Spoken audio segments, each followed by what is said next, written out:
Welcome everybody to Couch Dimension, our video games podcast where we're examining video game news through a legal, developer, and player lens. We got a lot of news for you today, as well as some light discussion of what we've been playing and at least one trailer. So let's get into it. Joining me are Red and Captain. Red and Captain, Hey, what's up? welcome. Below. And with that, let's seamlessly transition into our first story. So, as luck would have it, immediately after last week's episode, we're sitting around at the dinner table, and we find out that, and yes, there is a dinner table in the Couch Dimension where the wizard has trapped us. The wizard didn't leave us without amenities entirely, okay? He did leave us without a few. Wait, you have a dining room table? I mean, we share a dining room table, and we also share the pee bucket. There it is. I think that definition might be subjective. But Nintendo announced this lawsuit against the emulation company Yuzu. And so they don't like what Tropic Haze LLC, those are the people that make Yuzu. They, and Yuzu, for those who are unaware, is a Nintendo Switch emulator, which means that you can play Nintendo Switch games on your PC and notably not pay for them. So Nintendo files their complaint, and I was able to put my lawyer hat on and actually read through this, at least the relevant parts of this 40-page complaint against Yuzu. So, our initial discussion, if you remember, Captain, we were kind of like, well, do they have a case? Because all Yuzu does is make the emulator. They don't necessarily rip the games. Well, it turns out they do have a case. They have quite the case. They have so much of a case that before we could even make this episode, Tropic Haze folded, and there is now a pending settlement. Yeah. I'm glad they got in trouble for this and not making vapes. My original interpretation of Tropic Haze is something else entirely. Well, we're actually going to get to that. It's funny that you mention vapes. This will be important. So... Important? Big air quotes on that. Carry on. So basically, the lawsuit says, it says a lot. There's a lot here because, Tropic Haze is not necessarily broken laws. That's not really the term that you use for civil litigation. You would use that in a criminal context. But they've definitely not been playing by the rules, let's say that. So Nintendo opens the complaint kind of weirdly with a flex where they talk about how many Nintendo Switch consoles they've sold. And it's like I'm reading a piece of marketing in a legal filing, which is weird. But I guess it's just there to sort of establish who they are. The judge needs a new Christmas gift for his grandchildren. Yeah, exactly. They're like, hey... just in case, court, if you're looking for a platform for family-friendly gaming and all kinds of fun, look no further than the Nintendo Switch. And here's why you should hate these people. And the reason that they give, so it actually turns out that just making the emulator is incredibly illegal because of something called the Digital Millennium Copyright Act. You have probably been familiar with this if you're on the internet, YouTube, Twitch, in any capacity, because when you get copyright striked, this is the law that happens under. DMCA is the abbreviation. That's how I'll be referring to it from this point forward. It relies on several provisions of the DMCA, but one of the big ones, Section 1202, I'll just read this real quick so we can see sort of how in trouble they are. No person shall manufacture, import, offer to the public, provide, or otherwise traffic in any technology, product, service, device, component, or part thereof that is primarily designed or produced for the purpose of circumventing a technological measure that effectively controls access to a work under this title. So, what that means is that the Yuzu, the way that it works, all Nintendo games are encrypted with something called a prod key. So the Yuzu decrypts that prod key, allowing you to play the game on a computer. So they're getting around Nintendo's copyright protection of encryption through their device. Therefore, they are pretty blatantly in violation of Section 1201. And yeah, it's I say unfortunate because I don't know. I like piracy.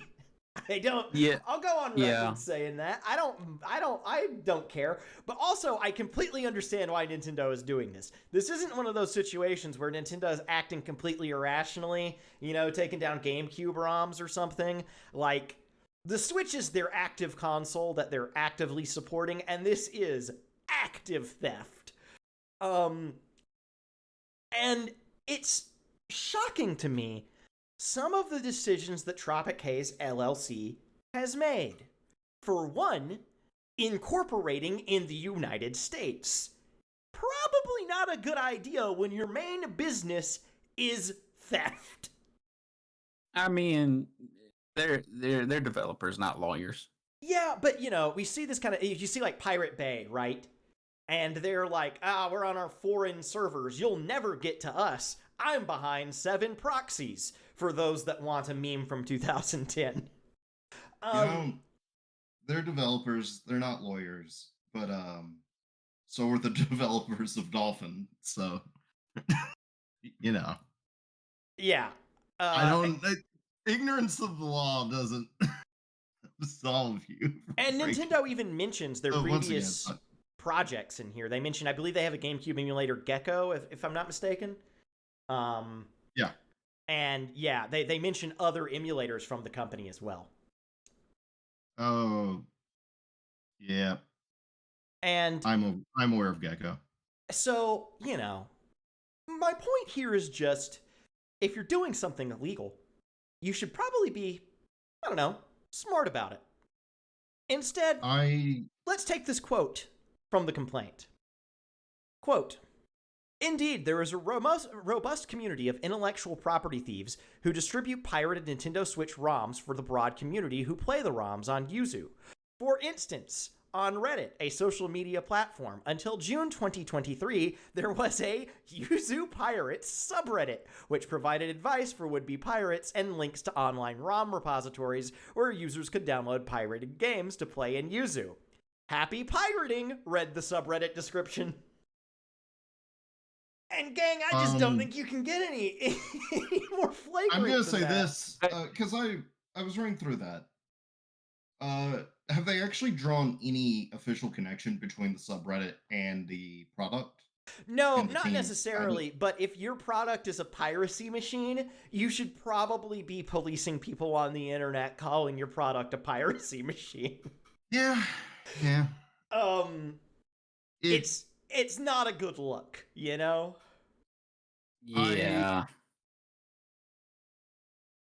Thing is, okay, I don't like Nintendo to win this because Nintendo is sometimes overly litigious, especially when it comes to game preservation, and they don't, is partially just treating the medium as a product with no mind as to seeing it as anything more. Not seeing significance to preserving old games, documentation, things like that. And so going after, I believe they've gone after Internet Archive before. I could be wrong on that. That might be different. There's a massive pending lawsuit against the Internet Archive right now. I don't think it's Nintendo, but yes, you're 100% correct. No, but I think Nintendo has tried to strike them before or go after them before. once again, could be mistaken. Nintendo has threatened a lot of sites that host ROMs, and I feel conflicted because, like, obviously, as someone who enjoys games, who cares about the medium, like, I want these things to continue to exist. I want the ability to play these things into the future.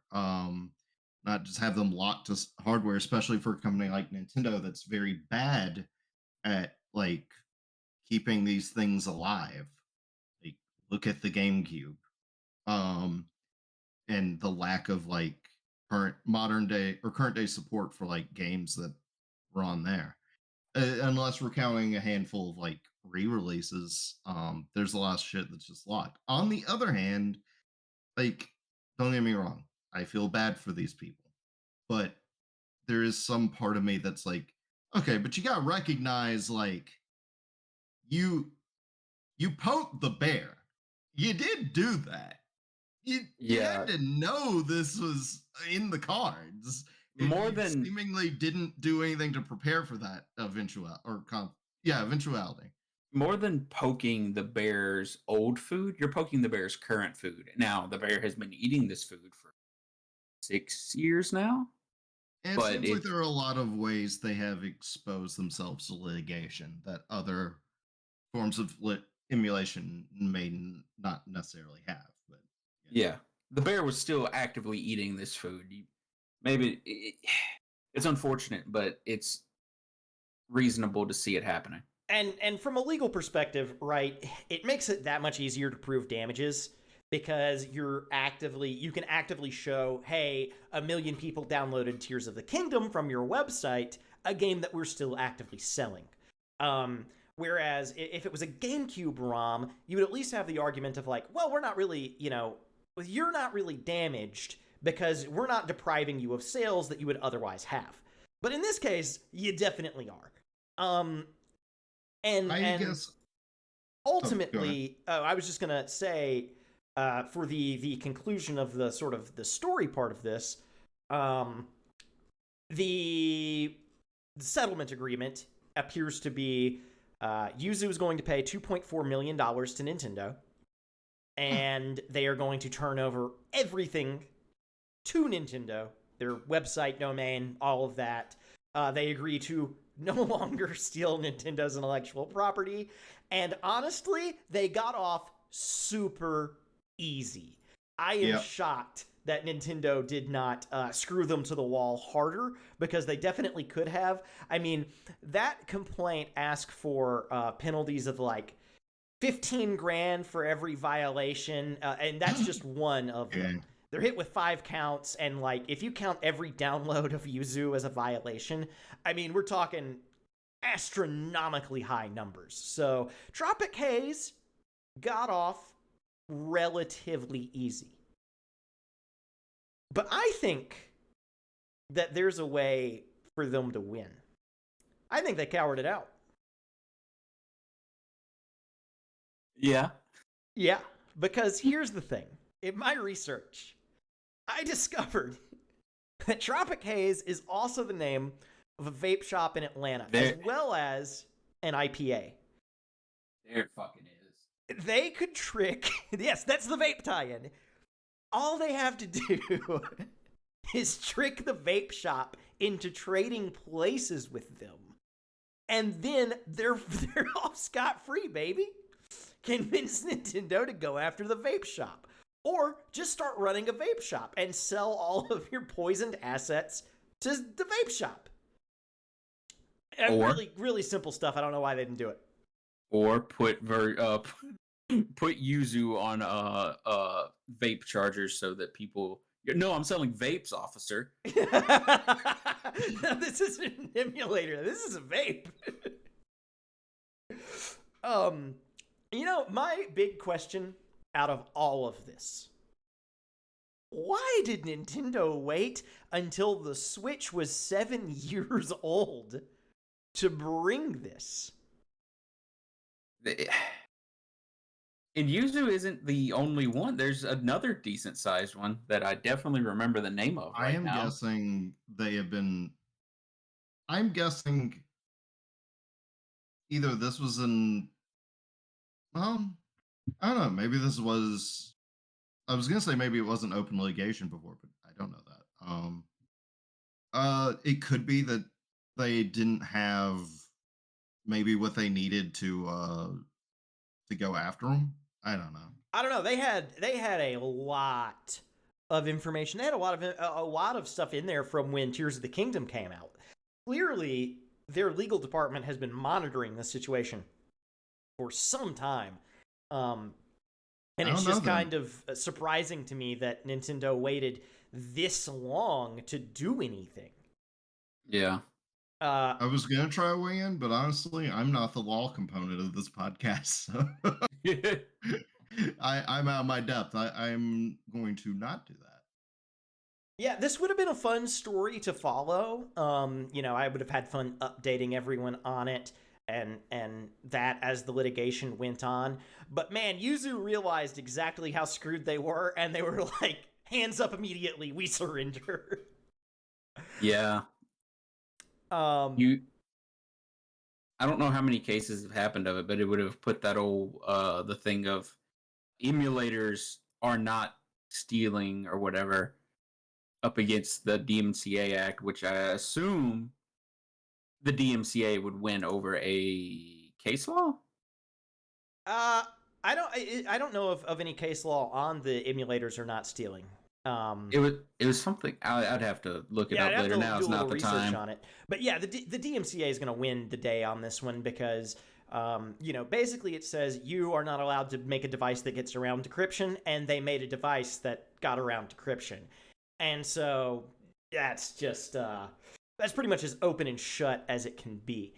Other emulators that might not actually be the case, I'm not sure what older technology relies on, if the information is actually encrypted or if it is simply just not designed to run on, a PC.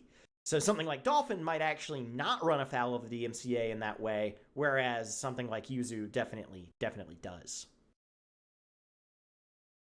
But with that, I think, unless Red or Captain, y'all have further thoughts on the story, I think we're ready to move on. No, I'm good here. Yeah. Shame it was an active console. Yeah, I cannot believe that okay, and I get they're developers and not lawyers, but at no point did someone not stop and say, "Hey, wait a minute. Hey, guys, this might be illegal." I don't know.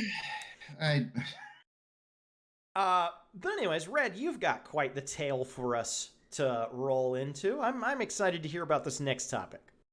Yeah. So what kind of sparked this whole thing that I'm going to talk about Bungie and Sony was that the Sony president uh, had stated that they wanted Bungie to be better at assuming accountability for development timeline, which sounds very bad considering a lot of things that have happened with Bungie. Uh,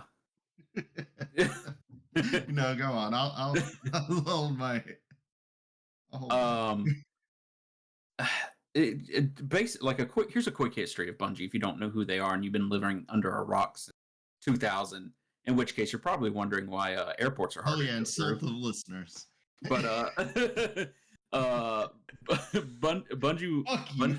Let me crawl out from under my rock. Oh man, I can't wait to go to New York City and look at some cool buildings.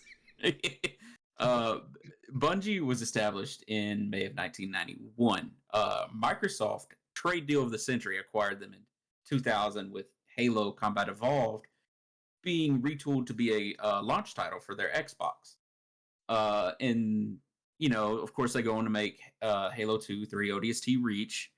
07, they split from Microsoft to become independent as a LLC, with Microsoft still owning Halo. They then, a few years later, signed a 10-year publishing deal with Activision, and this is how we get Destiny and Destiny 2. 2014 for Destiny, 2017 for Destiny 2, and Destiny 2 is still going. 2019, Bungie ended their relationship with Activision and started publishing Destiny on their own. Then 2022, Sony acquires Bungie, although Bungie's supposed to remain as a multi-platform studio. Uh, just quick history there. Uh, Sony did buy Bungie for $3.6 billion, and interestingly enough, part of that money was let's see, what was the exact estimate? I believe it was Sony estimated that 1.2 billion of that 3.6 would be used as incentives for retention of current employees. And then as a fun Halloween's Eve surprise, Bungie laid off 100 to 1,200 employees as part of a larger Sony cost-cutting measure. Fun Halloween trick. Yeah, they definitely got the trick of the trick or treat. Yeah. Yeah. Apparently there's a lot of suggestion is that this is due to Destiny 2's revenue, and a lot of quotes saying that they were down 45% of whatever their outlook was supposed to be at the time. Though these employees that were laid off did get 3 months of severance and 3 months of health insurance, so a little bit of a cushion. But the president at Sony that said this was not Jim Ryan. This was Hiroki Totoki. Jim Ryan is retiring soon, and Totoki is taking over in interim. But he went and toured Bungie Studios, and he liked that the employees were motivated. But he said there's great room for improvement from a business perspective with regards to expenses and assuming accountability for development timelines. And he hopes to continue this dialogue and come up with solutions. That's interesting that he would want to have that dialogue or see that, because it tells me he doesn't know who the fuck Bungie is. Because let me tell you, Halo 1 was delayed. Halo 2 was delayed. Halo 3 delayed. You know what? Not so sure about Reach. Destiny 1 delayed. The marathon has been delayed. The file shape has been delayed. Bungie has trouble with development timelines, and it's kind of nuts to me to go in there and be like, these fellows need accountability. Where have you been? Yeah, and the kind of unfortunate cliff that Bungie might be standing on is that, according to IGN, Bungie's board structure is contingent on Bungie hitting financial goals, and failure to do so could result in Sony assuming full control. Yep. So I wanna talk about that a little bit, because so let's talk about the layoffs in the first place, because I have kind of a conspiratorial idea on this. I don't know. So we just talked about Sony layoffs literally last week. And we're big spoiler, we're going to be talking about more layoffs today. But the I wonder if Bungie still maintains control of the company technically at this point. How much control, I can't say, because those legal documents are not public. I would love for them to be, because I would love to get a look at the acquisition language and see what's going on there. But I have a theory that Sony pushed for those layoffs early because of the first mover problem we discussed last episode. Sony was not one of the first tech, but if I am correct, and this could be wrong, but one of the first game studios to start laying people off in this onslaught of layoffs we've been in. I almost wonder if Sony didn't push that so that would soften the landing for them to lay more people off later on. I'm not sold on that entirely, but just something I thought of that I think could be the case. It's entirely possible. Shit sucks across the board on this. Indeed. But I kind of get tired of, which we haven't been, y'all haven't done it here, but a lot of the time when we discuss these things, I can't stress enough, the developers and the people who lost their jobs, they are first and foremost of importance for me. I don't want anything I'm about to say to overshadow that. I do wish people were able to have a more nuanced conversation, though, other than like they laid off those employees. Bungie's evil now. It's a Yeah, I like mean, leadership sucks I if you think I read think into there's a it. But conversation to be like, had about the position that the leadership put themselves in. yeah, And I think that a lot of people are looking at that as, oh, Bungie made a serious misstep when they signed this deal with Sony. And that is not true. Because that and now I'm not saying this from a moral ethical standpoint. I don't necessarily agree with it, okay? I'm just explaining from business yeah, perspective. yeah, They made a killing. They sold that company for $3.6 billion. Everyone that had an ownership interest in that company made off like bandits. Okay? So, from a business perspective, those executives knocked it out of the park. From the yeah. perspective of everyone else, it sucks. Um, And I think there's something to be said though as well. Like, there's a lot about how we got here, but there's also like, well, we're here now, and there is a conversation to be had about like, well, you either have the layoffs, then buy yourself a little bit more time, or you don't buy extra time. And let me tell you, based on look at other corporate acquisitions in video games, you're gonna get gutted either way. So I kind of get it, um, yeah. but it sucks. It at the end of the day, like it it sucks that people lost their jobs I and do money. think it's kind of funny, though, the way that this Sony executive talks about it, because he's almost like not. I mean, I'm sure that they are like, circling like buzzards, waiting to Yeah.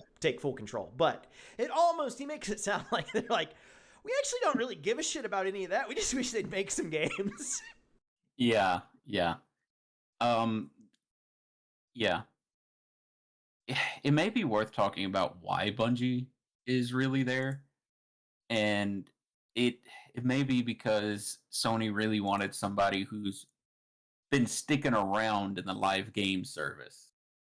Yeah, I mean, And from Sony's perspective, even if Sony is responsible for these layoffs, they're not really worried. I don't know if they're so much worried about the game as much as they're worried about busting through in a money machine with a money machine of a game.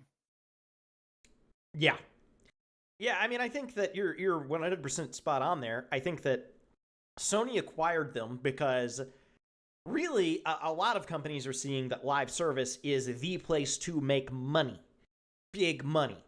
Um, and live service is a very resource intensive model. You have to be putting out really high quality content really quite often. And you have to have, while you're putting that content out, you're spooling up additional content. It is a never ending cycle. It's incredibly labor intensive. Um, and Sony needed those resources. I mean, I'm sorry, Bungie needed those resources because they're not able necessarily to, and this is again just my opinion, I don't think they were able to get the capital they needed as quickly as they needed it. And that's why you sell yourself to a larger company like Sony, is because they help with the development costs. And then you have a lot more resources at your disposal to make your live service thing.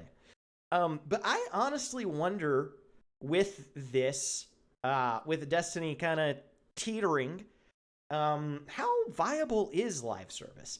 I don't really understand the appeal. It's I think we're losing the what has been the definition of a live service game, and be getting a lot of these what you might call a pseudo live service that are where you're finding a lot of like long-term success Right. but Yeah. where the game comes out fairly grindy, like something like Helldivers 2 or something like Monster Hunter World, where there's a lot to do up front, a lot you can get, and they're just going to piecemeal some stuff for people who are just going to grind the hell out of the game and then have one big DLC and move on to the next game. Yeah, and I think that honestly, I have a hard time defining exactly what live service is. I think that in the realm of an MMO, it's pretty easy to see that something like World of Warcraft is obviously live service. You have I content that can comes clarify. out. Huh? Yeah, go ahead. So live service model is you have your base game, and you, instead of releasing new entries in your series, you release expansions or and give content updates periodically to keep people logging back in, rather than you go on a not I mean, it depends. I was gonna say pseudo subscription, but in the case of like Final Fantasy 14, it is just a subscription model. But you have this model that you don't make these big releases. You do smaller content drops over a longer span of time. And so Um, the difference between, say, No Man's Sky, which is not a live service game, right? You wouldn't define it as such. Is simply you're saying it's just the sort of size of the content and how frequently it comes out? a little bit, also based on like I think one of the bigger defining things, and once again, I'm not going to be 100% on this. Let's be real. If someone said I was talking out of my ass, I would I wouldn't be that surprised if I'm wrong. But No Man's Sky, as it stands, you don't pay for those expansions. Right. Okay. So yeah, and payment model then also factors in. Yeah, because if your game is just updating and you're not paying any additional cost, like no, that generally hasn't been referred to like a live service model. One week when we have less news to cover, I think it would be interesting to do kind of a deep dive into live service, what it is, and examples of historical success. But this podcast isn't that podcast. I do So want to say before we jump, yeah, and this is kind of for future reference as well. Like this has been the era of live service, and it hasn't gone well for a lot of games. And if we were to do that topic, remind me to compile a list so I can really give you a full rundown of all the graves in this fucking cemetery. yeah, because there are a lot. How many Destiny killers have there been which died on launch? At the end of the day, right now, in terms of successful live service games, Destiny, Warframe, Final Fantasy 14. There are other things out there And like Warcraft Anthem. and stuff. And Anthem. Damn. Damn. When Anthem dropped, I knew I'm going to be playing this game for the next 10 years. Haven't quit. They turned the servers off, but I still log on every day. I still start it up and just look at the screen. My heart is heavy. It had good flying mechanics, and that's it. No, it had good combat too. It just wasn't shit to do. Well, before we move on entirely from Bungie, Red, I think you've got something else for us to talk about. Yeah. So your favorite Flintstone vitamin jingle writer's running for Congress. If you don't know who I'm talking about Marty fucking O'Donnell. I did not know that about Marty O'Donnell. If you're unaware of who that is, he was kind of the music lead for Bungie during Halo, during most of Halo, most of the Halo that Bungie's famous for. In fact, all of the Halo that Bungie's famous for. He also did a lot of composition for Destiny, and he might be responsible for the Paul McCartney song. And if you don't know what that is, I'm not going to elaborate. I will. Hope for the future. Hey, we're gonna get DMCA'd. Don't get us DMCA'd there. Paul McCartney. Yeah. But Marty O'Donnell is 68 years old. He's running for Congress in Nevada. And y'all already know. But for our viewers out there, what would you guess? What would you guess he's running as? and I know we don't have time for people to respond, but I'm feeling that with this space. Thank you for He's running as Republican. To no one's surprise. This is not an endorsement, by the way. Marty O'Donnell is kind of a shithead.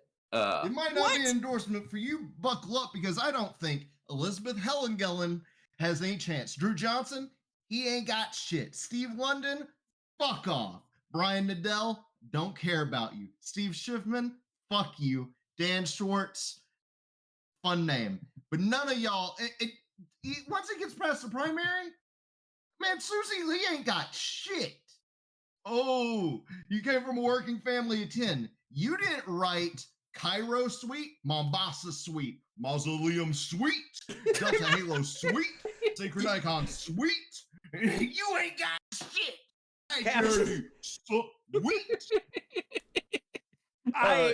This was a complete. I just want to say, Captain, your show notes are empty, but clearly you did your research. Never say I don't bring anything to this fucking podcast. But he was fired from Bungie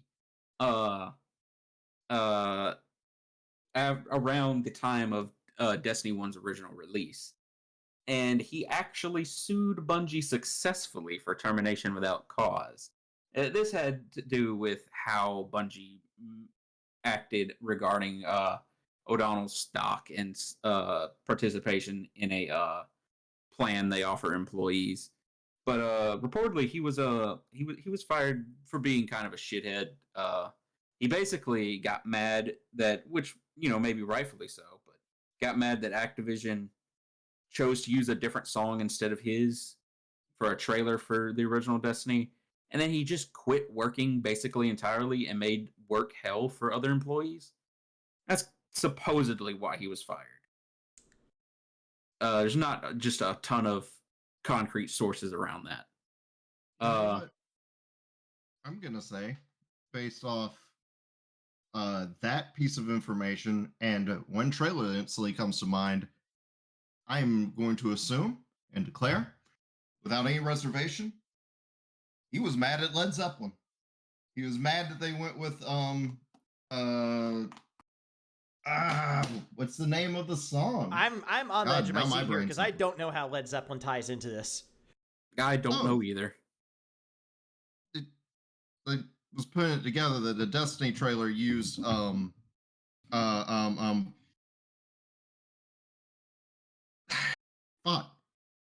Come from the land of the ice and snow. Okay, again we're gonna get DMCA'd. I know. This way. Now you got Paul McCartney and Robert Plant on my ass. I know. I'm sorry. Cashmere. No, not Cashmere. God damn, we're botching it here. What is the name of that song? I know, right? It's that one Led Zeppelin song that was also in the Thor trailer. You know the one. Anyways, it was in a fucking Destiny trailer, and I like to believe that Marty's mad at that they chose Zeppelin over him. I mean, honestly, that might be it. It very well could be. But he was fired, perhaps due to results of this. He did win the lawsuit he brought up, but immigrant around there you That's go. the one. Around 2021, I think, he was found in contempt of court for sharing the music he worked on for the original Destiny, which violates the lawsuit that he won. Yeah, I couldn't happen to a worse guy. I really do, because I was in the boat of I was actually a huge O'Donnell fan. And back when Destiny was doing its production, they were releasing these vlogs on the Destiny production, and they covered a lot of the music stuff. And I thought it was so cool the way they were working with Paul McCartney. And I thought, oh wow, Destiny's going to be such a good game, and I'm going to love it so much. It's going to be the new Halo. And all of my illusions were shattered. What? The song sucked. Sorry, Sir Paul McCartney. Give it 9 to 10 years, and you got in. So yeah, and then a decade later, I got into Destiny 2. Yeah, but yeah, And then when they fired him and he tweeted out, he was like, I just got fired for no reason. I was like completely Team O'Donnell. I was like, these assholes, how dare they fire him? He made all the Halo music. I love that shit. But I was wrong. It's okay. You can stand Martin Salvatore instead. He continued to make banger tracks for Destiny. Hey, it's funny. He didn't get fired from Bungie. Oh, wait a minute. Hold on. I'm getting news. It's funny. It's funny you bring up Salvatore. He did get let go. He didn't get fired. Yep. Same thing, but different terminology. Him and O'Donnell did sue Microsoft in 2020 over unpaid royalties, and they settled out of court in 2022. So, that might be thick as thieves. I think that, look. I mean, being on a lawsuit together doesn't necessarily mean you're like friends. You mean I'm not best friends with the 500 people in my class action lawsuit against Big Tylenol? Oh, wait. Yeah, I mean, I think you're right. I think that it's, I mean, hey, they might be tight, but it does seem like it is that was an alliance of necessity more than anything else. But, I was talking to Red about I'm just saying I wouldn't extrapolate anything. Right. But I was talking to Red a little bit before about this, and this is just that, because, okay, O'Donnell seems like a dick. Bungie probably didn't go about firing him in the way that they should have, given the fact that they lost the lawsuit, right? Yeah. This is just all around in both directions. The worst person just made a great point meme from The Onion. Yeah. And yeah, but what is it about composing? I want to know, because O'Donnell, in that, I read just a little bit of it. I didn't read anything about his platform. He's a Trumper. That tells you everything you need to know. But I read that he was like, I had 2 successful careers. Like, what skills associated with making little beat boop music for Halo do you think is transferable to running the country? Run through the fucking list of accomplishments again? Also, okay, I'm gonna get crucified for this, Jesus. But all I'm saying is there's a reason that they rated the music in the Halo remasters.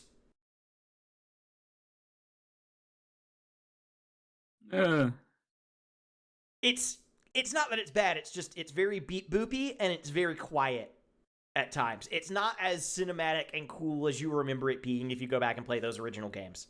Go back and play Halo 1 and 2 and you will be like, wow, this is not hitting the notes that I remember it hitting. I could see that mixing was off, maybe. But it depends on the part of the game and the track. Like, man, Delta Halo Sweet is pretty fucking sick. Yeah, I mean, again, I'm not saying that it's bad necessarily. It might not be what you remember it being. But you guys want to get on track and talk about this his platform or lack thereof? Yeah, no, I want to hear it. Let's hear it. Yeah. So he announced this first on his Discord. Shocking no one who knows a little bit about Marty O'Donnell. And somebody got on his Discord and asked him some general views on things, and they said, Marty, what do you think about gender expression? He said, I don't know what that is. Marty, what's your stance on Israel and Palestine? And he said, Israel has the right to defend themselves. They're the only democratic country in the Middle East. Marty, how do you feel about immigration? He said enforcement of current border. What the fuck are you running on, man? That is exactly what's going on right now. Yeah. What are you changing? Sure. What are you changing? I'm not sure what. You're absolutely right. That is just that's running on the status quo as opposition to the status quo. It may come down to who wrote Halo music. God, I hope not. That's all we need is him to be there with damn Kane from the WWE, mayor of Knox County, Tennessee, by the way. I'm not sure if he still is, but he was at one time. Jesse Ventura, he can just join those ranks. Yeah, his server also isn't full of great takes. There's some people in there saying that the 10th Amendment shouldn't exist and slavery should be a state issue. Oh boy. Slavery? Or But hey, the Halo title music's good. Oh man, can't wait. So just to clarify, this is coming to us from Inebriating on Twitter. Just to give some sourcing. Yeah, they got in. He was instantly doxxed, by the way. Wow. Yeah. It, Marty later went on to say that he just decided this a few weeks ago. We got to give him a chance to write a full platform. Yeah, I like that it's like, I'm going to run for government. And now I'm going to figure out what I stand for.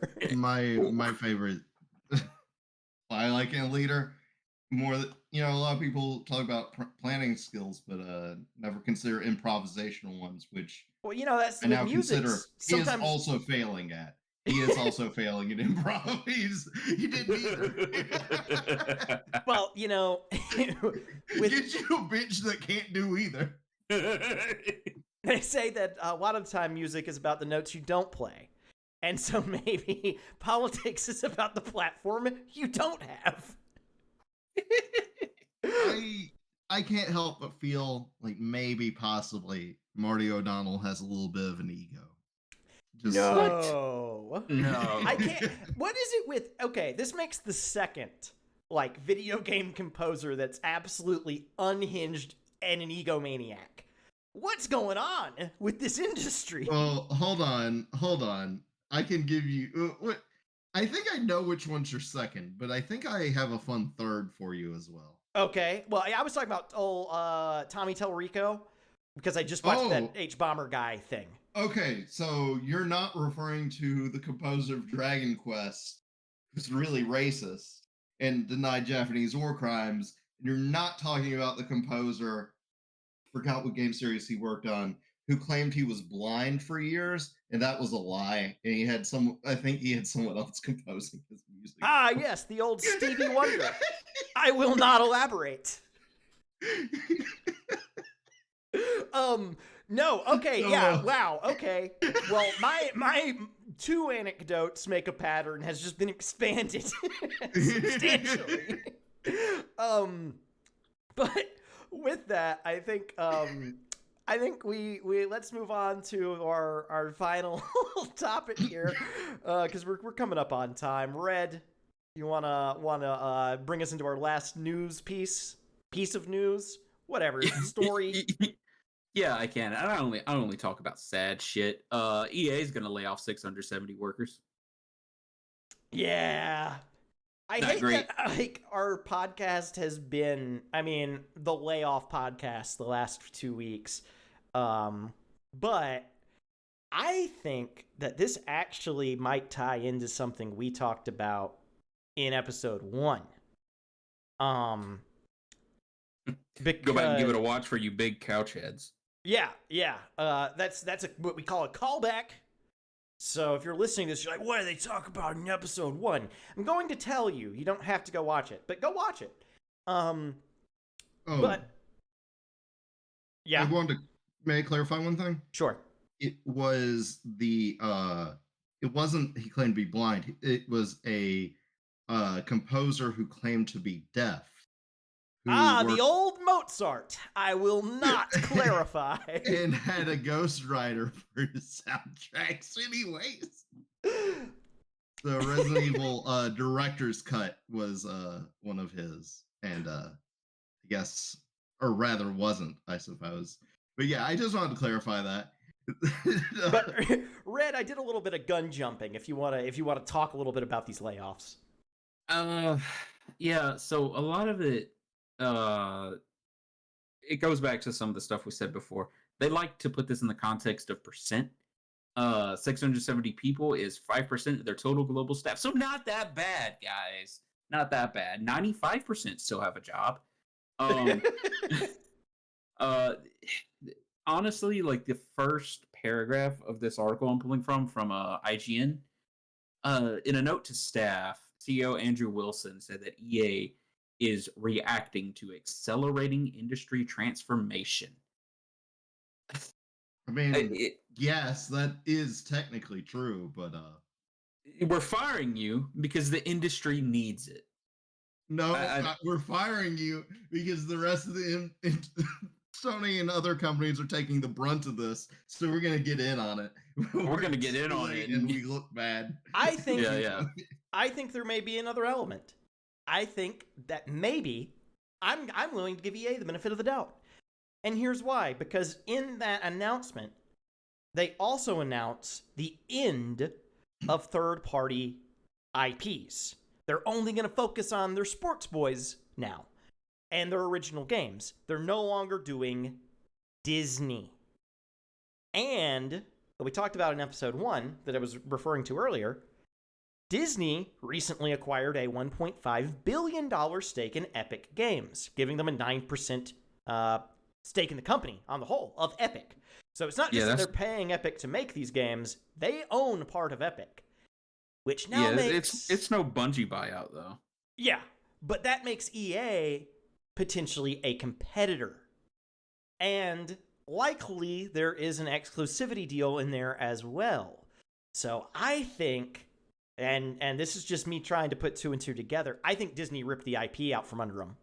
I think that might be what's leading to this, is that they no longer, because they had several games in development that are now canceled, including what was going to be awesome. It was going to be a Star Wars first-person shooter made by Respawn, the folks that gave us Titanfall, and another game that I won't talk about. But yeah, so it really, I think it might be due to Disney moving some of those investment dollars over to Epic and pulling the IP out from under EA. I think that is a great hill to die on. I will not elaborate. No, no, you should probably elaborate. No, I just think he's right. Disney, it stinks like a Disney move. Yeah. And if I had to guess, they didn't let EA know about the Epic thing until it happened. So yeah, I mean, when one of your major partners stops doing business with you, that can be a factor that leads to a legitimate layoff. And I'm not entirely willing to say it's legitimate. It could be horseshit, but that's just my read. They may have pulled the IP, but partially, because the Jedi series, Jedi, name the last one, Jedi Survivor, and Jedi Fallen Order. Yeah, that is still getting a third entry. Yes, that is yes. Some of the things, I think it depends on how far through development it is. Perhaps some of the things are still coming out. It looks like there's an RTS that was also, it's still on track. Yeah. So some things are still coming out, and then it's over for Star Wars and EA. Which means that if you hated the DICE Battlefronts, good news. Maybe Epic will make one that you like more. If you enjoyed the DICE Battlefronts, weep with me. Yeah. I mean, I enjoyed them partially, but then... Did I like them at launch? Maybe not so much. That shit straight up doesn't run on PC, and I wasted my money, and I'm mad about it. Okay, yeah. Well, that fucking sucks. I got nothing. Well... What you worried about? They're releasing Battlefront 2 soon on Switch. Yeah, I mean, okay, but not that Battlefront 2, right? Mm-hmm. I know, yeah. But, I mean, I am excited about that Battlefront collection. If you want to see the trailer for that, we talked about it last week. It looks awesome. I do feel a little weird about... I should look into it a little bit more, but to give just some statement to talk about what I'm to elaborate on what I'm talking about, I need to double check, but if I remember, I think that company, pronounce it, is it Asper? I believe they put out a version of is it Knights of the or Star Wars Man, this is going places.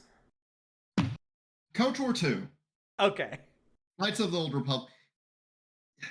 Knights of the Old Republic, believe got a remake, or not remake, but the sequel got put out on the Switch, and it is an incomplete version of the game. Jesus. Like, it's fucked up. But also, they just had the Tomb Raider remasters come out, so Okay. I might.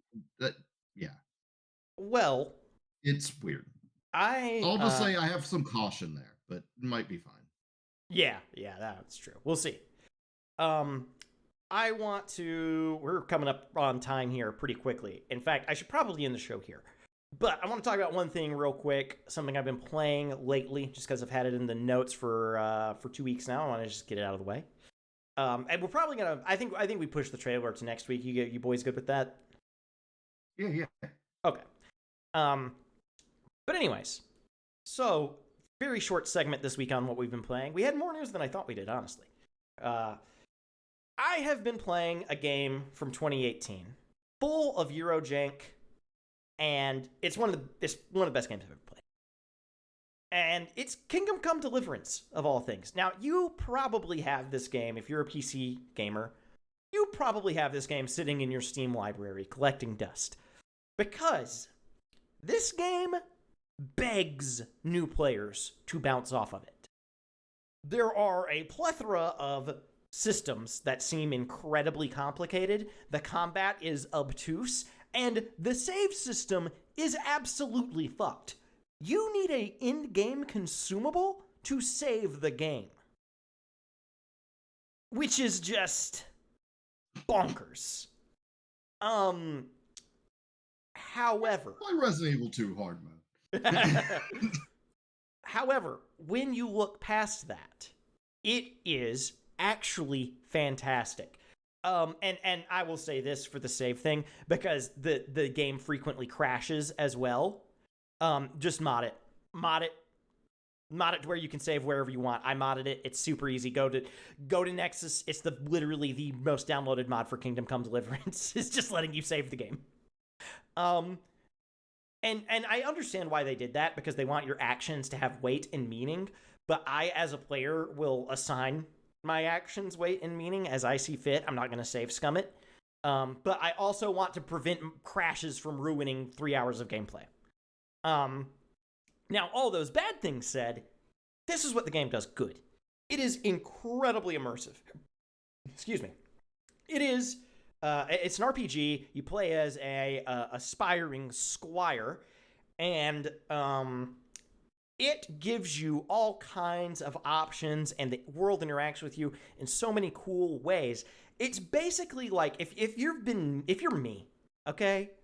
And I know I can't be the only one out there who played Oblivion when it came out, as a kid, and it was a life-changing experience, and you have been looking for a game to recapture some of that magic. This is that game for me, because it is an immersive sim in the way that Bethesda games are immersive sims, but it is more immersive, it's more punishing, it's actually somewhat difficult. But let me give some examples of what the game does great. Some things that would traditionally be done through menus are done through mini-games. For example, alchemy. Alchemy in Elder Scrolls, if you've ever played it, you're just combining random ingredients, trying to find effects. You combine more than one ingredient with that effect, it makes a stronger potion. This game is an incredibly different take on that. There are herbs and things around the map that you have to collect. You are given a book of all of these herbs, describes where you can find them. Then you're given a recipe book that has specific recipes, like, for example, this isn't a real one, but just off the top of my head, it'll be like, grind belladonna, boil it for 1 turn of the hourglass, then add 3 sprigs or handfuls of herb Paris, and distill. And so you actually have to walk through the actions of brewing a potion, which makes the game much more in-depth and immersive than a lot of other games. And I know we're pretty much at time here, so I'll wrap this up. But I wanted my good things to outweigh the bad things that I said.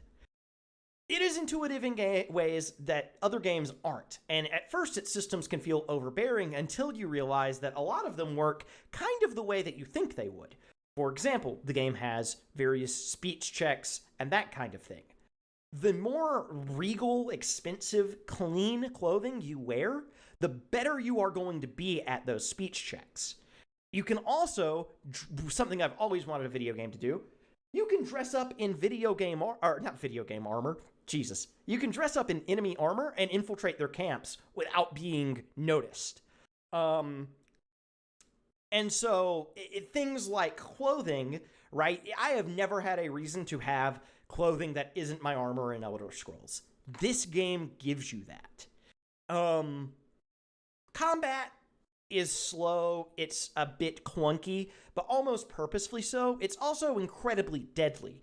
So if you go up against, say, 5 bandits, you're probably going to die unless you're an incredibly skilled swordsman. I could go on about this game, I won't, but it's cool and it's immersive in ways that so many games aren't. It's doing something different. I know it's from 2018, it's 6 years old at this point, but it's totally worth checking out.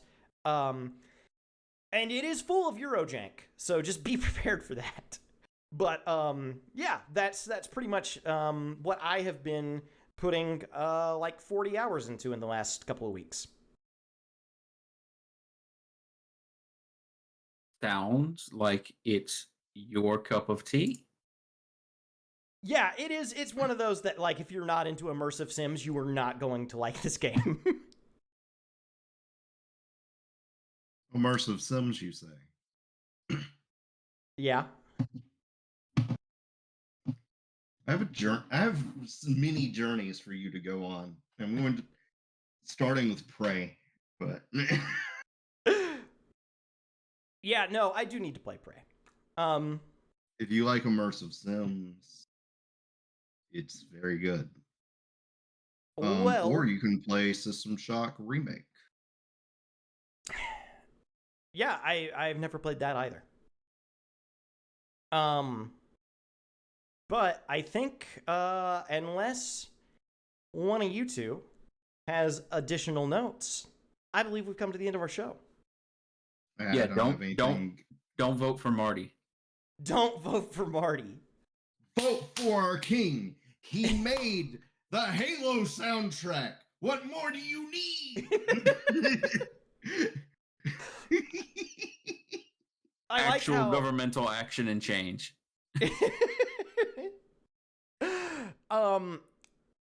Yeah, so don't vote for Marty. And I promised last week that I would find a way to end the show this week. I don't know. Our longtime viewers will remember that I did that. That was a lie. I don't know how to end the show. Other than to say that you can find us every Tuesday at 5:15 CST PM, streaming on Twitch at Tiny Big Dude. If you missed the stream, don't worry. There are YouTube archives that I actually edit so they have less flubs in them. So you can find those at Tiny Big Dude on YouTube. And then let's say that you are not happy with either of those options. Well, we got a podcast format for you. You can listen to us. And you can do that on Amazon, Spotify, or Apple Podcasts. If you use a podcast app that isn't one of those three, just, I don't know, comment on something or shoot me an email. I'll add it wherever. But I just put it up on those because I don't know of anyone that uses Podbean. But you can find us there. Not on Podbean, but on the others.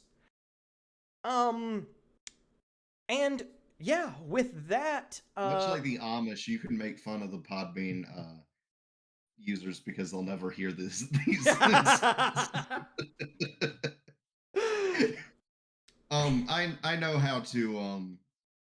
I know how to wrap up the podcast. Okay. Hope for the future.